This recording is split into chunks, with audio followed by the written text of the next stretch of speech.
ელეიმედის პროექტ მიმღერეს მონაწილეები დაძმა გიორგი და ნინო სიხარულიძეები არიან ჩვენი შოუს შემდეგი სტუმრები.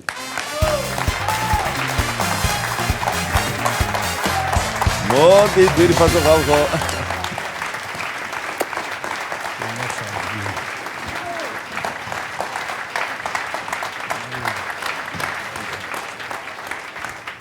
ჩემო ძვირფასო ხალხო, როგორ გამოგაცხადეთ? კაცი იფიქრებს პირველად ხედავს ამ დაძმასო და მოდი უთხრათ ჩვენ საზოგადოებას, რომ ჩვენ ბავშვობის მეგობრები ვარ და ერთად ვართ გაზრდილი და რა ვიცი, უთბილესი ურთიერთობა გვაქვს და აწლედი ჩვენი მშობლიური ნიჭიერთა აწლედი და ისე გამიხარდა, როდესაც დაგინახეთ მიმღერეს სცენაზე ბატონი გომარ სიხარულიძის, ანუ მამა თქვენის პირველი მოსვლა როგორი იყო ჩვენ მშობლიურ ნიჭიერთა აწლედში. მოდი ეს გავიხსენოთ რა.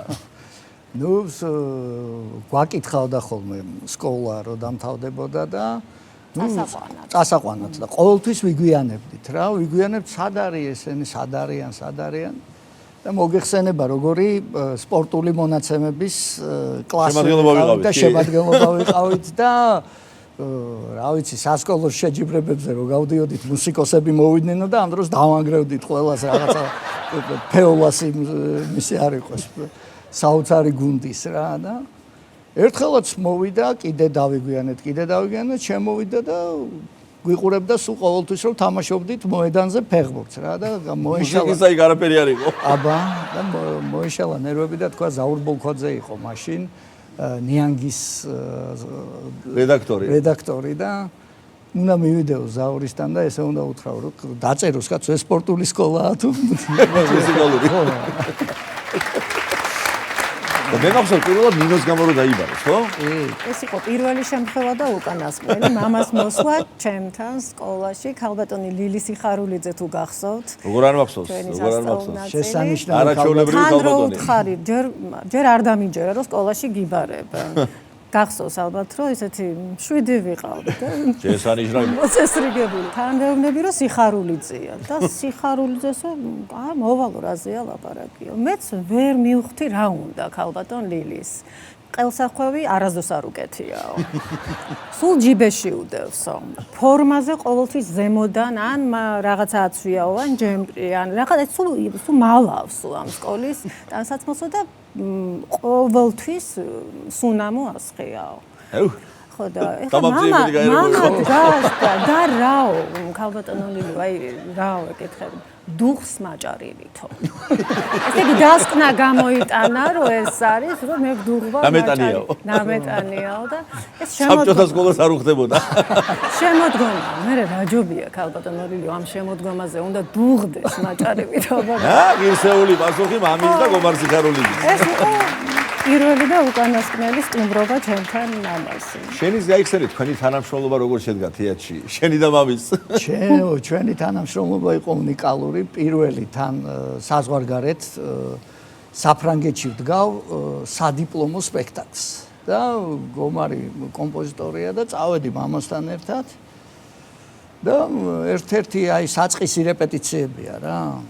და შემოვდის რეპეტიციაზე კომპოზიტორი, მაგრამ კომპოზიტორის იქით წავიდა უკვე რაღაცა ისეთი საუბარი დამეწყო, რომ მამასის რა. გავხედე ერთხელ არ გაჩერდა. გავხედე მეორედ და ბატონო გომარ მე ვთხარი, გთხოვთ დატოვოთ სარეპეტიციო დარბაზი. ჩუმად ადგა ესე, გავიდა და რომ გადიოდა კარებში შემოვხედა რომ საღამოს შენ მოხვალ. იქ არის თავარი ისტორია გაწერა. მე მითხრა ხუმრობდა რა რომ შენთან ერთად საფრანგეთში კი არა, ცხეთაში არ წავალ. და შენ გაგერთი ფანტასტიკური ამბავი. შენ რო იყავი თავარი რეჟისორი ქუთაისში, აი იმ დროინდელი ეს მესხიშვილის თეატრის პერიოდია კი. ჩემი მეგობარი ეჩხუბა აქ სახში ყველას პიპინიასაც კი და თქვა რომ აი გიორგი წამოვალ ეხა შენთან რომ 1-2 დღე მანდ რაღაცა განმარტოვდეთ.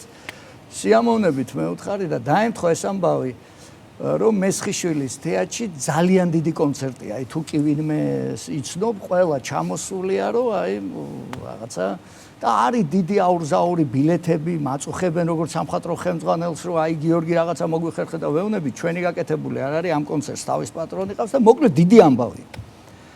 და მესხიშვილის თეატრში იყო ერთი ძალიან კარგი ბიჭი, მუდმივი მაყურებელი, შოთიკო.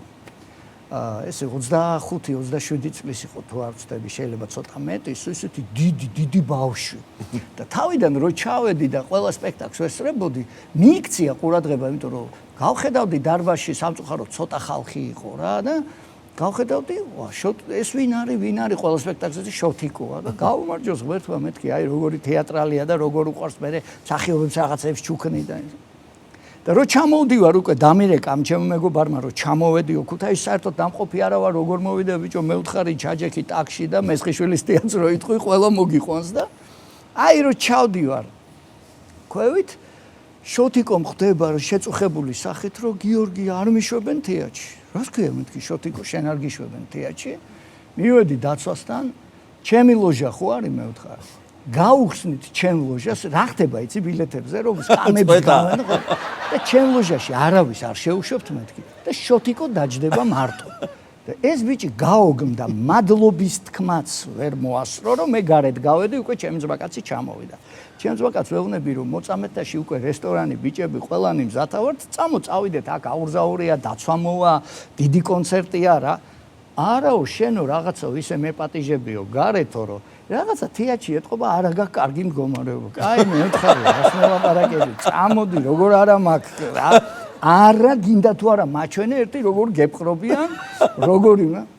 ნუ კარგი მე ვთხარი, კარგი შევიდეთ რა და შევდივართ თეატრში და შოთიკო ეს გაუგნებული შოთიკო, ბედნიერი შოთიკო იქ ხვდება რა.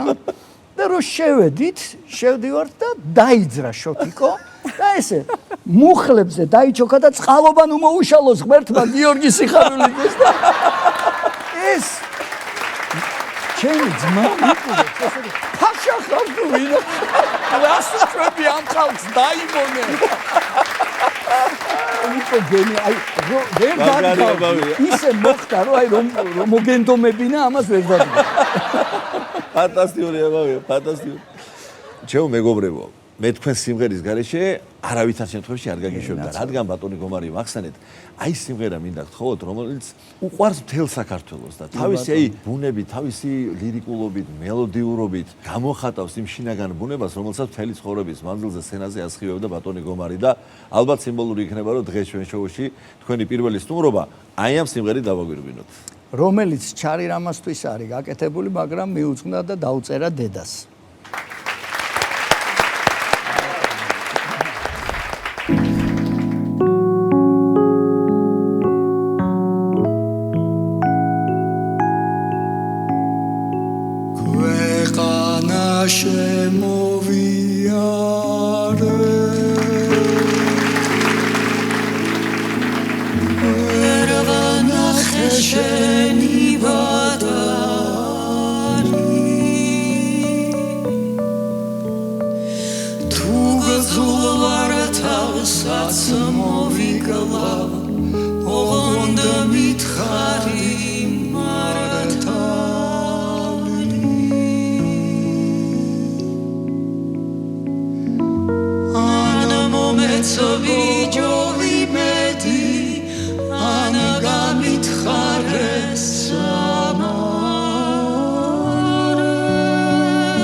Go, be tomorrow.